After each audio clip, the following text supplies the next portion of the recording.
बच्चों, आलो आधार पाठ के व्याख्या का ये नेक्स्ट अगला वीडियो है। मैं वहीं से शुरू करने जा रहा हूँ, उसके बाद से जहाँ कल मैंने ख़त्म किया था। इस घर में मुझे सुख ही सुख था, फिर भी कभी कभी मेरा मन उदास हो उठता। 2 मास से मुझे अपने बड़े लड़के की कोई खबर नहीं मिली। तातुश शायद यह समझते थे। एक दिन हठात उन्होंने पूछा, बेबी तुम्हारा बड़ा लड़का कहाँ रहता है?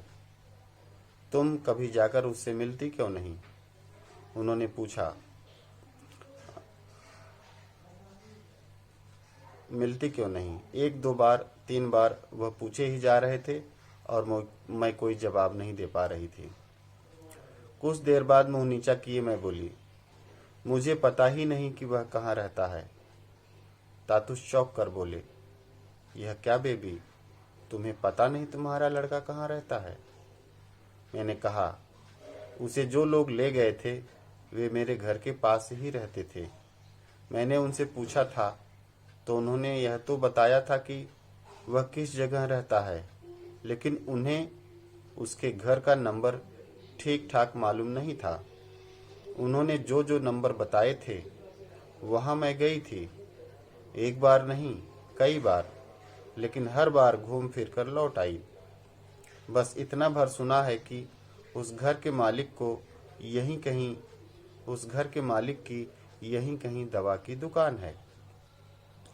मैंने 2-1 लोगों से पूछा भी, लेकिन किसी को ठीक से पता नहीं। तातुश चिंतित होकर बोले, यहाँ तो दवा की बहुत सी दुकानें हैं। उस दिन उन्होंने और कुछ नहीं कहा। अगले दिन सवेरे मुझे बुलाकर उन्होंने कहा, वे लोग जब तुम्हारे लड़के को ले जा रहे थे तो उसे छोड़ने से पहले उनसे तुम्हें सब कुछ अच्छी तरह जान समझ लेना चाहिए था न? तुम्हें पता है ऐसे में न जाने क्या हो सकता है। उनकी बात सुनकर मैं चुप रही। कुछ ही क्षण बाद वह बिना मुझसे कहे बाजार चले गए और 3-1 घंटे बाद लौटे। आते ही फोन करने लगे। मैं किचन में खाना बना रही थी। मैंने सुना वह किसी से बातें कर रहे हैं और साथ साथ मुझे भी बुला रहे हैं। बेबी बेबी सुनो। मैंने सोचा वह इस तरह मुझे क्यों बुला रहे हैं। मैं जल्दी से उनके पास जाकर खड़ी हो गई। वह फोन पर बात किए ही जा रहे थे। बातें करते करते वह मुझसे बोले, लो बात करो। मैंने पूछा, कौन है? किसके साथ बात करूं? वह बोले, बात करो ना, देखो कौन है। मैंने फोन कान से लगाया। पता नहीं कौन हलो हलो किए जा रहा था। मैं उसकी आवाज पहचान नहीं पा रही थी। कान पर से फोन हटा मैंने तातुश से पूछा, कौन बात कर रहा है? वह बोले, अरे तुम अपने लड़के को नहीं पहचान रही हो? मैं चौंक कर बोली, ए मेरा बाबू। मैंने फिर फोन कान से लगा कर कहा, बेटा बेटा मैं तेरी माँ बोल रही हूँ। वह बोला, माँ माँ कौन? बेबी। मैं बोली, हाँ बेटा मैं तेरी माँ। बेटा तू कैसा है? वह बोला, माँ माँ मैं बिल्कुल ठीक हूँ। मैं बोली, हाँ बेटा मैं तेरी माँ। बेटा तू कैसा है? वह बोला, माँ माँ मैं बिल्कुल ठीक हूँ माँ, मैं यहाँ अच्छी तरह हूँ। उसकी बातों से मुझे लगा मेरा लड़का अब बड़ा हो रहा है। उसकी आवाज़ भी बदल गई थी। 2-1 मास में वह कितना बदल गया था। उसे देखने की मेरी बहुत इच्छा होने लगी।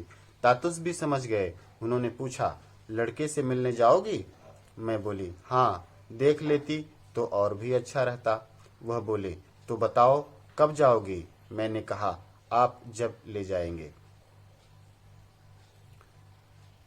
बेबी हालदार तातुश के घर आ गई। उसके 3 बच्चे थे। 2 बच्चे तो उसके साथ थे, लेकिन एक बच्चा बड़ा था जो कि कहीं काम करता था। तो यह बात तो तातुश को पता ही थी। तो दोनों बच्चे स्कूल जाने लगे थे और बड़े अच्छे से बेबी हालदार की जिंदगी गुजर रही थी। लेकिन उसे इस बड़े लड़के की जो कहीं पर काम करता था उसकी बहुत याद आती थी। कहते ना, जब इंसान सुख में होता है तो अपनों की बहुत याद आती है जो उससे दूर होते हैं। तो बेबी को भी अपने उस बड़े लड़के की, जो किसी दवा की दुकान पे काम करने के लिए कुछ महीने पहले उससे अलग हुआ था, उसका कहीं अता पता नहीं था। और यह बात तातुस जानते थे कि उसका एक बड़ा लड़का है जो कहीं बाहर बाहर काम करता है इसी शहर में। तो जब वो उदास रहती थी थोड़ा, तो ये बात समझ गए कि बेबी अपने बड़े बच्चे के बारे में ही चिंता कर रही है।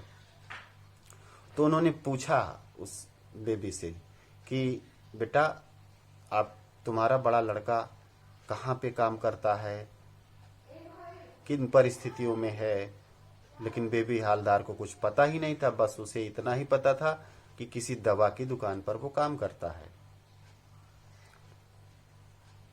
तो जो भी जानकारी तातुस को मिल सकी बेबी से, उन्होंने उस जानकारी को लिया और उसके बड़े लड़के का पता करने निकल पड़े। और कुछ घंटे बाद जब लौटे तो वो किसी से फोन पे बात करने लगे और बात करते हुए उन्होंने बेबी को बुलाया और कहा कि ये लो तुम्हारा फोन है। तो वो बड़ी भौचक्की रह गई कि इस अनजान शहर में किसका मेरा फोन, मेरा अपना यहाँ कौन है जो मुझे फोन करेगा। तो उसने हेलो किया तो उसे कुछ समझ में बात नहीं आई। तो उसने तातुस से पूछा, तो तातुस ने कहा कि यही तो तुम्हारा बड़ा लड़का है जो बात कर रहा है। बहुत खुश हुई, माँ बेटे दोनों फोन पर बात किए, एक दूसरे का हाल चाल पूछा। उस दृश्य को देखकर तातुस की क्या स्थिति हुई होगी, कितना वो गदगद हुए होंगे। क्योंकि कहीं ना कहीं देखिए, जब अपनों का अलगाव होने के बाद एक उनका हाल चाल या उनके बारे में जानकारी मिलती है, उनकी अच्छाई की, उनकी बेहतरी की, और एक माँ और बेटे का यहाँ मिलन दिख रहा था तातुस को। तो तातुस कितना गदगद हुए होंगे, कितना खुश हुए होंगे उस माँ और बेटे का मिलन देखकर, एक दूसरे से बातें करते हुए। जब बातें हो चुकी तो तातुस तो समझ ही गए कि बात भले हो गई, लेकिन माँ तो एक बेटे से मिलने को तड़प रही है। तो उन्होंने पूछा कि क्या तुम उससे मिलना भी चाहोगी। तो बेबी को तो जैसे बिन मांगी सौगात मिल गई, बिन मांगे वरदान मिल गया। बेबी ने कहा अगर बेटे को देख लेती तो उनके दिल को सुकून और चैन मिल जाता। आइए देखते हैं, यहाँ तक बात हो चुकी है, कहानी में और आगे क्या होता है।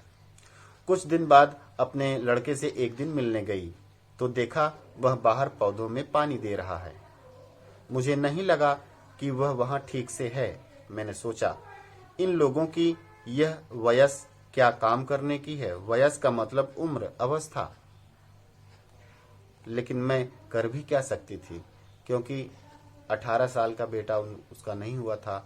और इसीलिए यहाँ कहा गया है कि 18 साल से नीचे जो बच्चे काम करते हैं वो बाल श्रम कहलाता है और यह कानूनन अपराध है। इसलिए यहाँ पे ये कहा गया है कि मैंने सोचा इन लोगों की यह वयस क्या काम करने की है, अर्थात यह तो इनके पढ़ने लिखने की उम्र है, इनकी खेलने कूदने की उम्र है, लेकिन इस उम्र में मेरे बेटे को काम करना पड़ रहा है। यह सोचकर वो दुखी हुई, लेकिन मैं कर भी क्या सकती थी। मेरे लड़के ने जल्दी जल्दी पास आकर मुझे प्रणाम किया।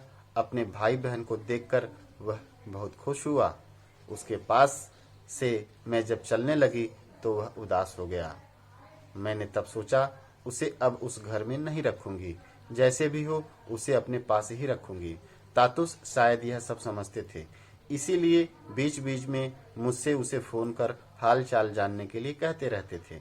मैं उसे फोन करती थी तो सिर्फ यह जानना चाहता था कि मैं कहाँ रहती हूँ। घर का नंबर क्या है। मैं यह सोचकर बात टाल जाती कि कहीं वह बिना बताए मेरे पास आ गया तो तातुस क्या सोचेंगे। वह बातों बातों में कहते भी थे कि उसकी वयस्क का लड़का उन्होंने कभी नहीं रखा। उनकी यह बात मुझे कुछ दुखी ही करती थी और मैं सोचती कि इसका क्या मतलब है कि उन्हें मेरे लड़के पर विश्वास नहीं है। वह कभी यह क्यों नहीं कहते कि अपने बड़े लड़के को कुछ दिनों के लिए ले आओ। वह मुझे और मेरे बाकी दोनों बच्चों को कितना चाहते हैं, तो मेरा बड़ा लड़का ही क्यों उन्हें भारी पड़ता है। मैं कुछ समझ नहीं पाती थी, लेकिन कहती कुछ नहीं। यहाँ पर अब माँ बेटे का बातचीत तो हो ही गई। एक दिन वह अपने बेटे से मिलने भी गई तो बेटे को देखा कि वह एक बगीचे में पानी दे रहा है। तो वह तुरंत अपनी माँ को, अब छोटे भाई बहन को देखकर आया और उसने जो है अपनी माँ को प्रणाम किया। सब लोग आपस में मिले और बहुत खुश हुए। वहां से उसकी माँ फिर वापस आ गई और इसके बाद फोन से वो आपस में बीच बीच में बात करने लगे। तातुस इस बात के लिए कहते कि बीच में फोन करके बातचीत कर लिया करो, लेकिन बेबी चाहती थी कि उसका बड़ा लड़का भी वह काम छोड़कर कुछ दिनों के लिए उसके पास आकर रहे। लेकिन तातुस इस बात को नहीं कहते थे कि अपने बड़े लड़के को यहाँ पर बुला लो। उसे ऐसा लगता था कि उनके बड़े लड़के पर जैसे तातुस को विश्वास नहीं है। तो ऐसे ही जिंदगी चल रही थी और धीरे धीरे जो बेबी की जिंदगी में जो एक सुकून, चैन और एक पारिवारिक सुख और आनंद है, वह धीरे धीरे पूरी तरह वापस लौट रहा था। होते होते एक दिन तातुस ने स्वयं ही कहा, तुम अपने बड़े लड़के को काली पूजा पर कुछ दिनों के लिए ले आना। उसे तो मनमांगी मुराद ही मिल गई, यही तो वह चाहती थी। लेकिन उसने बिना तातुस के कहे, बिना तातुस की अनुमति के वह उसे लाना भी नहीं चाहती थी। तातुस ने कुछ दिनों तक उसके धैर्य को परखा और उसके पश्चात उन्होंने इजाजत दे दी कि अपने बड़े बेटे को वह कुछ दिनों के लिए काली पूजा पर घर ले आए। यह सुनकर मैं बहुत खुश हुई। वह फिर बोले, उसके लिए यहीं कहीं काम देखो जिससे वह रोज तुमसे मिलजुल सके। लेकिन बेबी, जानती हो, बच्चों से काम कराना गैर कानूनी है। उसे वहां से छुड़ा लाना चाहिए। उसके लिए किसी ऐसी जगह काम देखो जहां रहते रहते वह कोई और काम या कुछ लिखना पढ़ना भी सीख सके। ऐसा ही कुछ हमें करना होगा। लेकिन 3 बच्चों को लेकर क्या यहाँ रहना हो सकेगा? मुझे तो नहीं लगता। मैंने कहा, आपने तो कहा था कि मैं यहाँ काम करते करते कहीं भी 2-1 घंटे का काम पकड़ सकती हूँ, तो मैं वैसा ही क्यों न करूँ? तातुस बोले, उससे क्या होगा बेबी, एक जगह से काम करके आओगी और यहाँ आकर फिर खटना होगा। ऐसे में तुम्हारा स्वास्थ्य कहाँ तक ठीक रहेगा? इतनी भाग दौड़ करना ठीक नहीं, और फिर उसकी जरूरत भी क्या है? अभी तो यह सब जैसा चल रहा है वैसा ही चलाओ। जब तातुस से बेबी को अपने बड़े लड़के को घर लाने की इजाजत मिल गई और तातुस ने यह भी कहा कि वहां उससे काम छुड़वाकर यहीं आसपास कोई काम देख लो, लेकिन साथ में उन्होंने यह भी कहा कि इस कम उम्र के बच्चों से काम कराना गैर कानूनी है। लेकिन उसके खुशी के लिए वहां से काम छुड़वाकर आसपास वो काम दिलवाना चाहते थे ताकि बेबी रोज अपने बेटे से मिल सके। बेबी सोचती कि मेरा बेटा, बड़ा बेटा अगर यहीं रह जाए तो क्या तीनों बच्चों के साथ वह यहाँ रह पाएगी? यही सोचती और इस तरह से उसकी जिंदगी अपने बड़े बेटे के बारे में सोच सोचकर ऐसे ही गुजर रही थी। वह यह भी सोच रही थी कि कुछ और आमदनी बढ़ाए और कहीं 1-2 घंटे का काम और देख ले।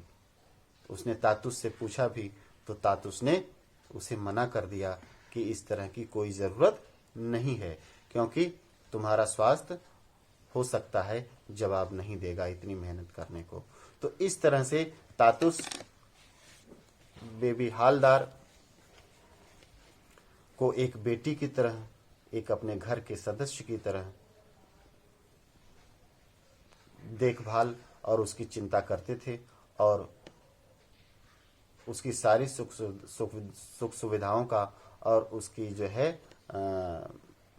हर दुख सुख का ख्याल रखते थे। तातुस की बातें सुन मुझे बड़ी माया होती। मैं सोचती इस तरह से तो कभी मेरे बाबा ने भी मुझे नहीं समझाया।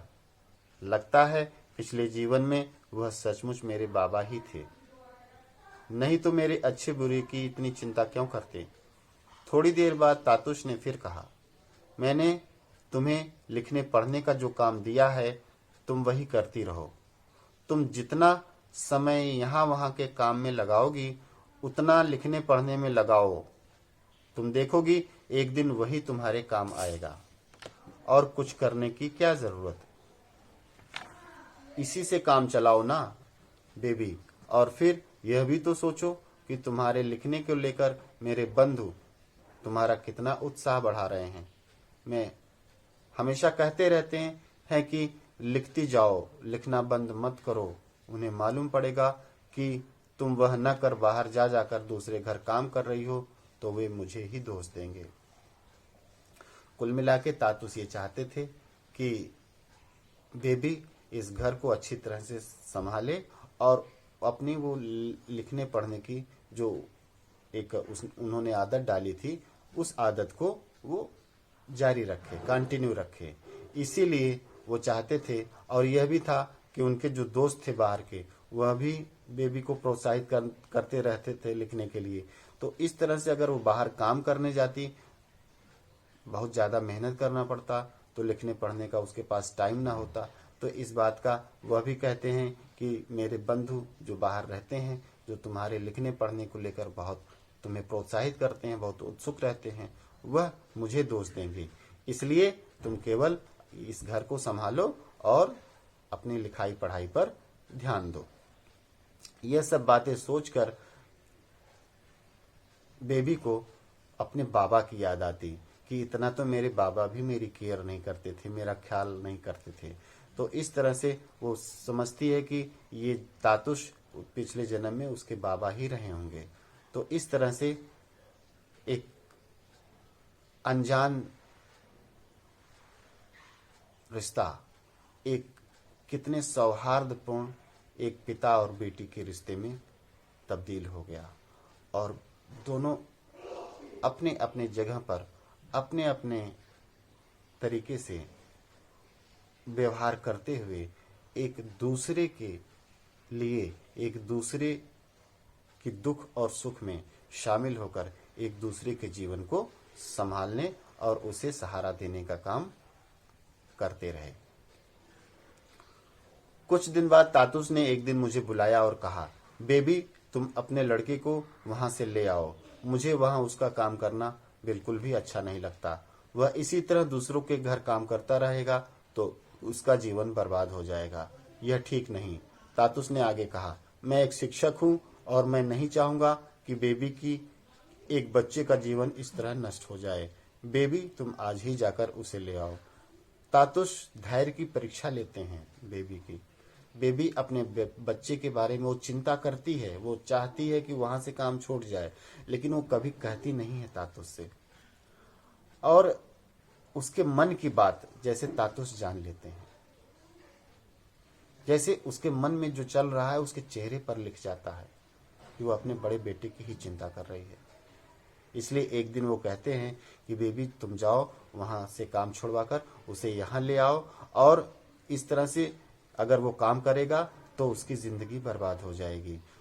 इस समय उसका लिखाई पढ़ाई का समय है, उसकी शिक्षा का समय है। अगर इस समय अगर वो काम करेगा तो मैं एक शिक्षक हूँ, एक इस बात को कभी भी मैं बर्दाश्त नहीं कर पाऊंगा कि मेरी जानकारी में एक बच्चा इस तरह से बेपढ़ा लिखा होकर उसका जीवन बर्बाद हो जाए। इस तरह से उन्होंने तातुस को सहेज कर उसे घर वापस काम छुड़वाकर घर वापस लाने के लिए कहा।